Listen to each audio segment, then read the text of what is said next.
നമസ്കാരം, ഞാൻ doctor Padmashri K M. Ayurveda ഡോക്ടറാണ്. അതോടൊപ്പം തന്നെ ഇൻ്റർനാഷണലി സർട്ടിഫൈഡ് യോഗ ഇൻസ്ട്രക്ടറാണ്, അതുപോലെ സുംബ ഇൻസ്ട്രക്ടറുമാണ്. നമ്മൾ ഇന്ന് ഇവിടെ നോക്കാൻ പോകുന്നത് PCOD കണ്ടീഷൻസ് ഉള്ളവർക്ക് ചെയ്യാൻ പറ്റിയ യോഗാസനങ്ങളാണ്. അപ്പോൾ നമുക്കറിയാം PCOD കണ്ടീഷൻ ഉള്ളവർക്ക് ഈ ഹിപ്പൊക്കെ വളരെ ടൈറ്റായിരിക്കും.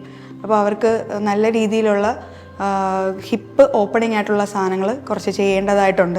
അപ്പോൾ പലർക്കും ഉള്ള സംശയമാണ് എന്തൊക്കെ ചെയ്യണം PCOD മാറാനായിട്ട്, അല്ലെങ്കിൽ പീരീഡ്സ് റെഗുലർ ആവാനായിട്ട് എന്തൊക്കെ ചെയ്യണം എന്നുള്ള ഒരു സംശയം കാണും. അപ്പോൾ ഈ ഒരു വീഡിയോ അതിന് വേണ്ടിയാണ് നമ്മൾ ചെയ്യുന്നത്. അപ്പോൾ നിങ്ങൾക്ക് ഇപ്പോൾ PCOD ഉള്ള ഒരാളാണെങ്കിൽ, അല്ലെങ്കിൽ മെൻസ്ട്രൽ ഡിസോർഡേഴ്സ് ഉള്ള ഒരാളാണെങ്കിൽ നിങ്ങൾക്ക് ഈ ഒരു പാറ്റേൺ ഫോളോ ചെയ്യാവുന്നതാണ്. ഉടനെ തന്നെ നിങ്ങളുടെ ലൈഫിൽ ആ മാറ്റം നിങ്ങൾക്ക് ഫീൽ ചെയ്യാൻ പറ്റും. അപ്പോൾ നമ്മൾ ആദ്യം ചെയ്യാൻ പോകുന്നതെന്ന് പറഞ്ഞു കഴിഞ്ഞാൽ നമ്മുടെ ഈ പെൽവിക് ഏരിയ അല്ലെങ്കിൽ പെൽവിക് ഫ്ലോറ് ഓപ്പൺ ചെയ്യുന്നു എന്നാണ് നമ്മൾ ചെയ്യാൻ പോകുന്നത്. അതോടൊപ്പം തന്നെ അവിടെ സ്റ്റോർഡ് ആയിട്ടുള്ള ടോക്സിൻസ് റിലീസ് ചെയ്യാനും അതുപോലെ തന്നെ ആ ഏരിയയിലുള്ള ബ്ലഡ് സർക്കുലേഷൻ കൂട്ടാനുമുള്ള ആസനങ്ങളാണ് നമ്മളിന്ന് ചെയ്യാൻ പോകുന്നത്. ആദ്യം തന്നെ നമ്മൾ ചെയ്യാൻ പോകുന്നത് നിന്നിട്ടുള്ള 1-2 ആസനങ്ങളാണ്. അപ്പോൾ അതിൽ ആദ്യത്തേതെന്ന് പറയുന്നത് നമ്മൾ കാലുകൾ സ്പ്ലിറ്റാക്കി വയ്ക്കുക. വൈഡ് ഓപ്പൺ ചെയ്ത് സ്പ്ലിറ്റാക്കി വെച്ച ശേഷം ഒരു സൈഡിലെ കാല് നമ്മൾ ഓപ്പൺ ചെയ്ത് ഇങ്ങനെ വയ്ക്കണം. അതിനുശേഷം 2 സൈഡിൽ നിന്നും കൈകൾ മുകളിലോട്ട് ഉയർത്തി ഇങ്ങനെ നിന്ന ശേഷം ഇനി നമ്മൾ ചെയ്യാൻ പോകുന്നത് ത്രികോണാസനം എന്നുള്ളൊരു ആസനമാണ്.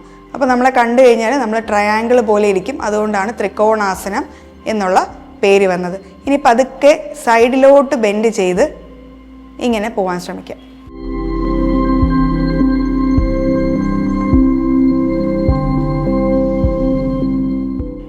അതുപോലെ തന്നെ തിരിച്ചു വരിക. ഈ കാല് ക്ലോസ് ചെയ്ത ശേഷം അടുത്ത സൈഡ് ഓപ്പൺ ചെയ്യുക.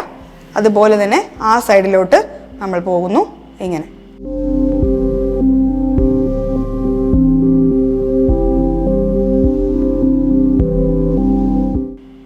ഇതുപോലെ തന്നെ തിരിച്ച് വരുന്നു. പതുക്കെ കൈകൾ റിലീസ് ചെയ്യുക. കാല് സ്പ്ലിറ്റ് പൊസിഷനിൽ തന്നെ വെച്ചിരിക്കുക. അടുത്തൊരു ആസനം ചെയ്യാൻ പോകുന്നതും ഇതേപോലെ സ്പ്ലിറ്റിൽ നിന്നിട്ടാണ്. അപ്പോൾ ആദ്യം ഇതേപോലെ കാല് ഒരെണ്ണം ഓപ്പൺ ചെയ്ത് വയ്ക്കുക. ഇനി മുട്ട് ബെൻഡ് ചെയ്ത് 90 ഡിഗ്രിയിലാണോ എന്ന് ശ്രദ്ധിക്കുക. അതായത് നമ്മുടെ പാദത്തിൻ്റെ ലെവലിൽ തന്നെ ആയിരിക്കണം മുട്ട് നിൽക്കുന്നത്. മറ്റേ കാല് സ്ട്രെയിറ്റ് ആയിട്ട് പൊസിഷൻ കീപ്പ് ചെയ്യുക. അതുപോലെ തന്നെ 2 സൈഡിൽ നിന്ന് കൈകൾ ഉയർത്തി ഷോൾഡർ ലെവലിൽ മെയിൻറ്റെയിൻ ചെയ്യാൻ ശ്രമിക്കുക. ഇനി തല തിരിച്ച് ഏത് കാലാണോ ബെൻഡ് ചെയ്തിരിക്കുന്നത് ആ സൈഡിലോട്ട് നോക്കുക. ഇതിനെ വീരഭദ്രാസനം എന്നാണ് പറയുന്നത്, വാരിയർ പോസ്. ഓരോ ആസനത്തിലും ഒരു 10 സെക്കൻഡെങ്കിലും ഹോൾഡ് ചെയ്യാൻ ശ്രമിക്കുക. അതേപോലെ തന്നെ തിരിച്ചു വരിക. അടുത്ത സൈഡ് അതേപോലെ തന്നെ ചെയ്യുക.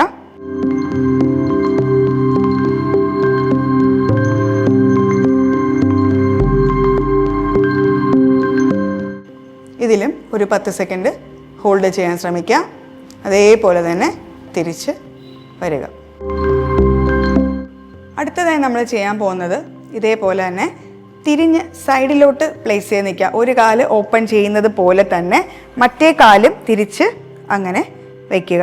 ഇനി നമ്മൾ ബാക്കിലത്തെ കാലിൻ്റെ ഉപ്പൂറ്റി തറയിൽ നിന്നും പതുക്കെ പൊക്കിയ ശേഷം ഫ്രണ്ടിലത്തെ കാലിലോട്ട് വെയിറ്റ് കുറച്ചൊന്ന് ഷിഫ്റ്റ് ചെയ്യുക. തൈസിലോട്ട് വെയിറ്റ് ഷിഫ്റ്റ് ചെയ്ത ശേഷം മുട്ട് ചെറുതായിട്ടൊന്ന് ബെൻഡ് ചെയ്ത് കൊടുക്കുക. ഇനി കൈകൾ ഉയർത്തി മുകളിലോട്ട് കൊണ്ടുപോകണം. ഇങ്ങനെ നിൽക്കണം.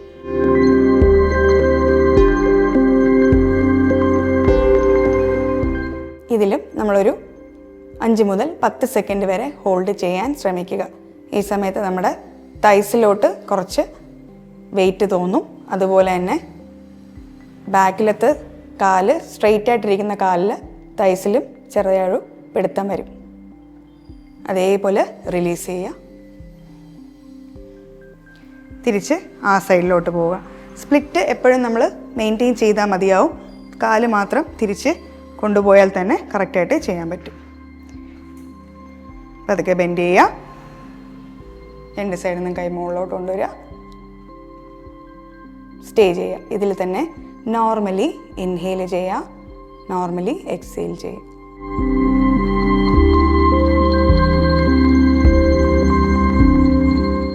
പത്ത് സെക്കൻഡ് ഹോൾഡ് ചെയ്ത ശേഷം പതിയെ തിരിച്ചു വരാം. അടുത്തതായി നമ്മൾ ചെയ്യാൻ പോകുന്നത് മാലാസനം എന്ന് പറഞ്ഞൊരു ആസനമാണ്. The garland pose. അതായത് നമ്മൾ കാലുകൾ നമ്മുടെ ഷോൾഡർ ലെവലിൽ പതുക്കെ ഓപ്പൺ ചെയ്ത് വെക്കുക. ചെറിയൊരു വി പൊസിഷൻ കാലിൽ മെയിൻറ്റെയിൻ ചെയ്യാൻ ശ്രദ്ധിക്കുക. ഇനി മുട്ടുകൾ രണ്ടും ഔട്ട്വേർഡ് പൊസിഷനിലോട്ടാണ് നമ്മൾ പോവേണ്ടത്. അങ്ങനെ നമ്മൾ പതുക്കെ ബെൻഡ് ചെയ്ത് ഇരിക്കണം. അതായത് ഇങ്ങനെ പോയിരുന്ന ശേഷം കൈകൾ രണ്ടും എൽബോസ് ഇവിടെ ഹുക്ക് ചെയ്ത് വെക്കണം. നമ്മുടെ തൈസിൻ്റെ സൈഡിലായിട്ട് ഹുക്ക് ചെയ്ത് വെക്കണം. ഇനി നമ്മുടെ സ്പൈൻ സ്ട്രെയിറ്റ് ആയിട്ടിരുന്ന ശേഷം പതുക്കെ കൈകൾ ചേർത്ത് വയ്ക്കുക. എന്നിട്ട് പതിയെ താഴോട്ട് കൊണ്ടുപോകാൻ ശ്രമിക്കുമ്പോൾ നമ്മുടെ തൈസും കൂടെ ബാക്കിലോട്ട് പോകുന്നതായിട്ട് കാണാം. ഇങ്ങനെ ഇതിൽ കുറച്ച് നേരം ഹോൾഡ് ചെയ്യാൻ ശ്രമിക്കുക. ഇതിനെ മലാസനം എന്ന് പറയുന്നു. ഇതേപോലെ പതുക്കെ റിലീസ് ചെയ്ത ശേഷം പതുക്കെ തിരിച്ച് എണീറ്റ് വരാം. അടുത്തതായി നമ്മൾ ചെയ്യാൻ പോകുന്നത് ബട്ടർഫ്ലൈ പോസാണ്. അപ്പോൾ ഇത് നമ്മുടെ ഹിപ്പ് ഓപ്പൺ ചെയ്യാൻ നന്നായിട്ട് ഹെൽപ്പ് ചെയ്യും. അപ്പോൾ നമ്മൾ അത് എങ്ങനെയാണ് ചെയ്യുന്നത് നോക്കാം. എല്ലാവർക്കും അറിയാമെന്നുള്ള ഒരു സാധനമാണ്. ആദ്യം നമ്മുടെ പാദം തമ്മിൽ ഇങ്ങനെ ഒന്ന് ജോയിൻ ചെയ്ത് മാക്സിമം ബാക്കിലോട്ട് കയറ്റി വയ്ക്കാൻ ശ്രമിക്കുക. സ്പൈൻ സ്റ്റഡി ആയിട്ട് മെയിൻറ്റെയിൻ ചെയ്യാൻ ശ്രമിക്കണം. അതുപോലെ കൈകൾ ഇൻ്റർലോക്ക് ചെയ്ത് പാദത്തിൻ്റെ അടിയിലോട്ട് ഇങ്ങനെ കൊണ്ടുപോവുക. അതിനുശേഷം പതുക്കെ തൈസ് അപ്പ് ആൻഡ് ഡൗണും ചെയ്യുക. ഇങ്ങനെ ഇത് നമുക്കൊരു 30 മുതൽ 40 സ്ട്രോക്സ്, അതായത് 30 മുതൽ 40 തവണ മുകളിലോട്ടും താഴോട്ടുമായിട്ട് ആട്ടാൻ ശ്രമിക്കണം. എങ്കിലേ കുറച്ചെങ്കിലും നമുക്ക് ആ ഒരു ഫീലിംഗ് കിട്ടുകയുള്ളൂ. അതായത് നമുക്ക് ആ ഒരു ഹിപ്പ് ഓപ്പൺ ചെയ്ത് വരാനുള്ള ആ ഒരു സമയം കിട്ടുകയുള്ളൂ. അതൊന്ന് കറക്റ്റായിട്ട് ഫോളോ ചെയ്യാൻ ശ്രമിക്കുക. സ്പൈന് സ്റ്റഡി തന്നെയാണോ എന്ന് ശ്രദ്ധിക്കണം. ലുക്ക് നേരെ സ്ട്രെയിറ്റ് തന്നെ ആയിരിക്കണം. അതിനുശേഷം പതിയെ റിലീസ് ചെയ്തുകൊണ്ട് കൈകൾ രണ്ടും മുട്ടിൻ്റെ കുഴിയുടെ ഭാഗത്ത്, അതായത് നമ്മുടെ മുട്ട് മടക്കി വെച്ചിരിക്കുന്ന ഈ കുഴിയുടെ ഭാഗത്ത് കൊണ്ടുപോയി പ്ലേസ് ചെയ്യാൻ നോക്കുക. രണ്ട് കൈയുടെ മുട്ട്. എന്നിട്ട് പതുക്കെ നമ്മൾ ഫോർവേഡ് ഇങ്ങനെ ബെൻഡ് ചെയ്തിരിക്കാൻ നോക്കുക. ഒരു 10 സെക്കൻഡ് അതിൽ ഹോൾഡ് ചെയ്ത ശേഷം പതുക്കെ റിലീസ് ചെയ്ത് വരിക. അതേപോലെ തന്നെ കാലുകൾ റിലീസ് ചെയ്ത് വൈഡ് ഓപ്പൺ ആക്കി വയ്ക്കുക. ഇനി അടുത്ത നമ്മൾ ചെയ്യാൻ പോകുന്നത് ജാനു ശിരാസനം എന്ന് പറഞ്ഞിട്ടുള്ളൊരു ആസനമാണ്. അതിനുവേണ്ടി ഒരു കാല് മടക്കി നമ്മുടെ പാദം പെൽവിക് ഫ്ലോറിൻ്റെ ഭാഗത്തോട്ട് മടങ്ങി വരുന്ന രീതിയിൽ ഇങ്ങനെ പ്ലേസ് ചെയ്യുക. ഈ കാലിൻ്റെ പാദങ്ങൾ വിരൽ മുകളിലോട്ട് ഫേസ് ചെയ്തിരിക്കുന്നുണ്ടോ എന്ന് ശ്രദ്ധിക്കുക. ഇനി സ്പൈൻ സ്റ്റഡി ആയിട്ടിരുന്ന ശേഷം രണ്ട് സൈഡിൽ നിന്നും കൈ മുകളിലോട്ട് കൊണ്ടുവരിക. നന്നായിട്ട് സ്ട്രെച്ച് ചെയ്യുക. ഇനി ചെസ്റ്റിൻ്റെ ഭാഗം യൂസ് ചെയ്ത് തുറന്നിരിക്കുന്ന കാലിലോട്ട് ടേൺ ചെയ്യുക. ഇനി നമുക്ക് എങ്ങനെയാണോ പറ്റുന്നത്, നിങ്ങൾക്ക് എവിടെയാണോ എത്തുന്നത് ആ ഭാഗത്തോട്ട് പോയി ഇടത്തെ സൈഡാണെങ്കിൽ ഇടത്തെ കൈ ആദ്യം വെച്ച ശേഷം അതിൻ്റെ മുകളിൽ വലത്തെ കൈ വെച്ച് തലയും കൂടെ കുനിഞ്ഞ് ഇരിക്കുക.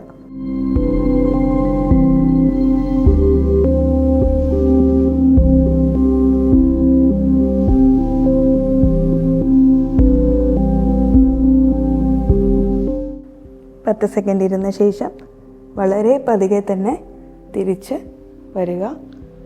പോയതുപോലെ തന്നെ പതുക്കെ തിരിച്ച് വരിക. അതേപോലെ തന്നെ റിലീസ് ചെയ്യാൻ ശ്രമിക്കുക. അതേപോലെ അടുത്ത സൈഡും അങ്ങനെ തന്നെ ചെയ്യുക. ഇത് ഓപ്പൺ ചെയ്ത് വയ്ക്കണം, മറ്റേത് ക്ലോസ് ചെയ്ത് വയ്ക്കണം. രണ്ട് സൈഡിൽ നിന്നും കൈ മുകളിലോട്ട് കൊണ്ടുപോവുക, സ്ട്രെച്ച് ചെയ്യുക, ടേൺ ചെയ്യുക, എത്തിപ്പിടിക്കുക.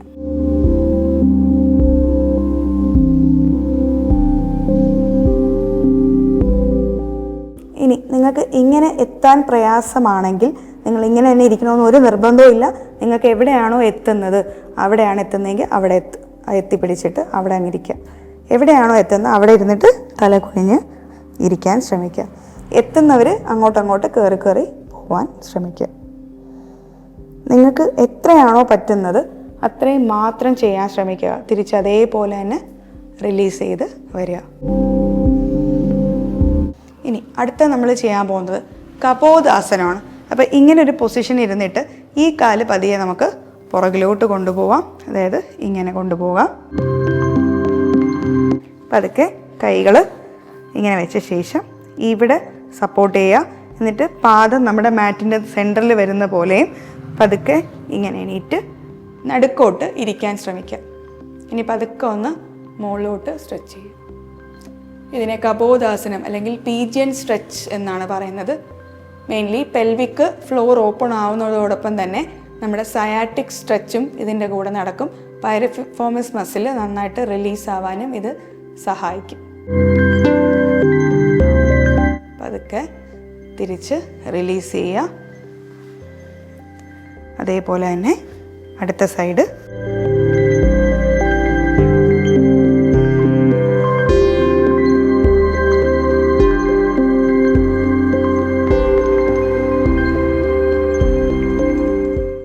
ഓരോന്നിലും ഒരു 10 സെക്കൻഡെങ്കിലും ഹോൾഡ് ചെയ്യുന്നുണ്ടോ എന്ന് ശ്രദ്ധിക്കുക. ബ്രീത്ത് നോർമൽ ആവണം. സാവധാനം ശ്വാസം എടുക്കുക, സാവധാനം ശ്വാസം പുറത്തോട്ട് വിടുക. ഓരോ സ്ട്രെച്ചും നന്നായിട്ട് ഫീൽ ചെയ്ത് ചെയ്യാൻ ശ്രദ്ധിക്കണം. പതുക്കെ റിലീസ് ചെയ്യാം.